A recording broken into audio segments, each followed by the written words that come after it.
बशीर, रजा, नूर और पंजवर ये नाम आतंक की दुनिया में प्रख्यात थे। इन्हें कुख्यात आतंकवादियों की तरह देखा जाता था और भारत के लिए ये मोस्ट वांटेड थे, जो अब इस दुनिया में नहीं है। इन्हें मार गिराया गया है और दहशत की दुनिया में 4 नाम अब कहीं गुम होने की कगार पर है, क्योंकि अब इन्हें सिर्फ किस्सों में याद किया जाएगा कि कैसे विदेशी धरती पर इन्हें एक एक कर चुन चुन कर मार गिराया गया।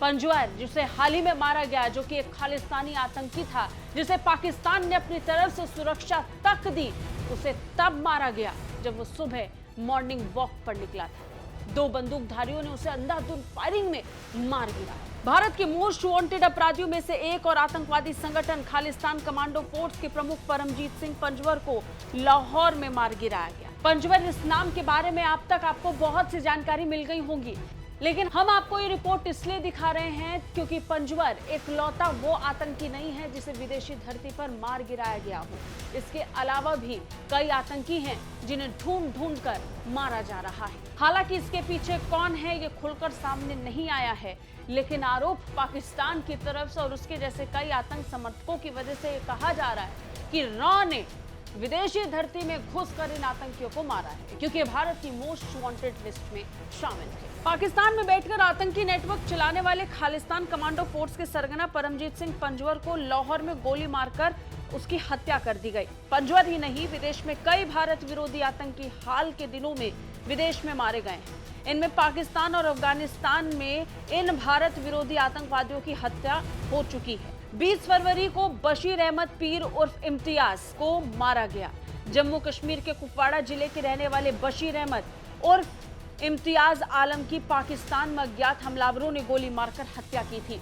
हिजबुल मुजाहिदीन के लॉन्चिंग कमांडर रहे बशीर अहमद पीर उर्फ इम्तियाज आलम को रावलपिंडी में गोलियों से भून दिया गया। पिछले ही साल भारत सरकार ने उसे आतंकी घोषित किया। वो रावलपिंडी में बैठकर जम्मू कश्मीर में घुसपैठ करने वाले आतंकियों के लिए रसद और बाकी संसाधन उपलब्ध कराने का काम करता था। फिर 22 फरवरी एजाज अहमद अहंगर, आतंक की किताब कहे जाने वाले एजाज अहमद अहंगर की 22 फरवरी 2023 को अफगानिस्तान के काबुल में हत्या हुई। भारत में इस्लामिक स्टेट को फिर से शुरू करने में जुटा एजाज अलकायदा के संपर्क में था। 1996 में कश्मीर की जेल से छूटने के बाद वो पाकिस्तान भागा और फिर वहां से अफगानिस्तान गया।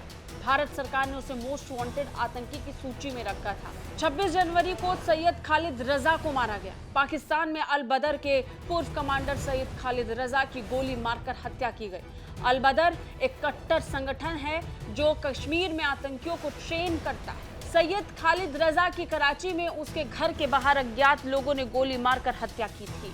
शूटर ने रजा के सिर पर गोली मारी। वो कश्मीर में आतंकवाद फैलाने के लिए सक्रिय था। और फिर इसके बाद 4 मार्च 2023 को भारत की वांछित आतंकवादियों की सूची में शामिल सैयद नूर शालोबर को पाकिस्तान के खैबर पख्तूनवा इलाके में अज्ञात बंदूकधारियों ने गोली मारी। शालोबार पाकिस्तानी सेना और खुफिया एजेंसी ISI के साथ मिलकर कश्मीर में आतंकवाद फैलाने का काम करता था और नए आतंकियों की फौज को ट्रेन करता था। बात अगर पंजवर की करते हैं तो 1960 में पंजाब के तरन तारण स्थित पंजवर गांव में इसका जन्म हुआ था। 1986 में चचेरे भाई की हत्या के बाद खालिस्तान कमांडो फोर्स में वो शामिल हुआ। इससे पहले वो केंद्रीय सहकारी बैंक में नौकरी किया करता था। जब भारत सरकार ने आतंकवादियों के खिलाफ एक्शन लेना शुरू किया तो 1992 में वो पाकिस्तान भाग गया। वो भारत में लूट, हत्या, आतंकी हमले में शामिल रहा और ऑपरेशन ब्लू स्टार के दौरान सेना प्रमुख जनरल अरुण वैद्य की हत्या में भी वो शामिल था। 30 साल से वांछित चल रहे पंजवर को अचानक से पंजाब में उस वक्त गोली मार दी गई जब वो मॉर्निंग वॉक के लिए निकला था। पंजवर ने इस बात की उम्मीद कभी नहीं की थी कि जब वो सुबह सवेरे मॉर्निंग वॉक पर निकलेगा, जब पाकिस्तान की तरफ से उसे भरपूर सुरक्षा दी गई हो, तब उसे इस तरीके से मार दिया जाए। पंजवर अब मर गया है। खालिस्तान पर यह एक और बड़ा प्रहार था। किसने किया, यह भी सामने नहीं आया।